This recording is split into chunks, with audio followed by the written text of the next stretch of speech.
মাত্র কয়েক মিনিটেই তৈরি হবে মজাদার একটি পাঁপড়। আসসালামু আলাইকুম এভরিওয়ান, সবাই কেমন আছেন? সবাইকে জানাই অনেক অনেক শুভেচ্ছা ও স্বাগত। আজকে আপনাদেরকে তৈরি করে দেখাবো খুবই মজাদার একটি পাঁপড়ের রেসিপি। আর এটা তৈরি করা খুবই সহজ। পুরো রেসিপিটি দেখে একবার হলেও বাসায় তৈরি করবেন। তো চলুন দেখে নেওয়া যাক এই পাঁপড়ের রেসিপিটি। পাঁপড় তৈরি করার জন্য এখানে নিয়ে নিচ্ছি 1 কাপ পরিমাণ ময়দা। ময়দার মধ্যে দিয়ে নিচ্ছি হাফ চা চামচ পরিমাণ লবণ। পাঁপড়ের মধ্যে লবণের পরিমাণটা একটু বেশিই লাগে। এরপর কালারের জন্য 1 চিমটি পরিমাণ জর্দার রং ব্যবহার করেছি। এরপর দিয়ে নিচ্ছি একটি ডিমের অর্ধেকটা।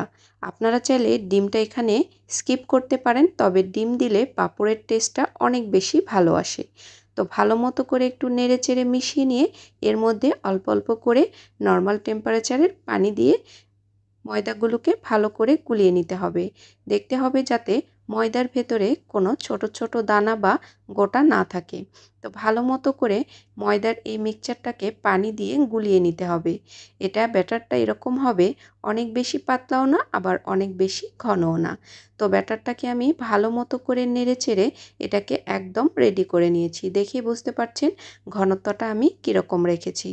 তো পাঁপড়ের ব্যাটারটা একদম রেডি হয়ে গেছে। এখন পাঁপড়গুলোকে আমি তৈরি করে নেব। তার জন্য চুলায় একটি ফ্রাই প্যান বসিয়ে নিয়েছি।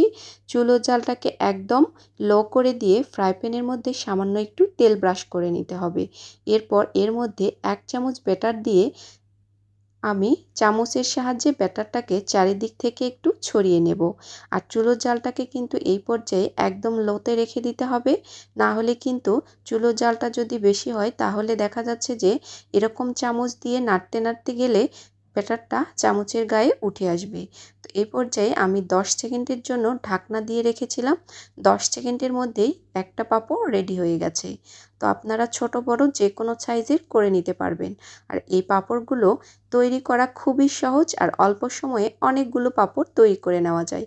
এরকম করে সবগুলো পাঁপড়কেই আমি ভেজে নেব। তো পাঁপড়গুলো বানানো কিন্তু খুবই সহজ আর 10 সেকেন্ডের মধ্যেই এক একটা পাঁপড় রেডি হয়ে যায়। তো এরকম করে সবগুলো পাঁপড়কেই আমি ভেজে নিয়ে রোদে শুকোতে দিয়েছি।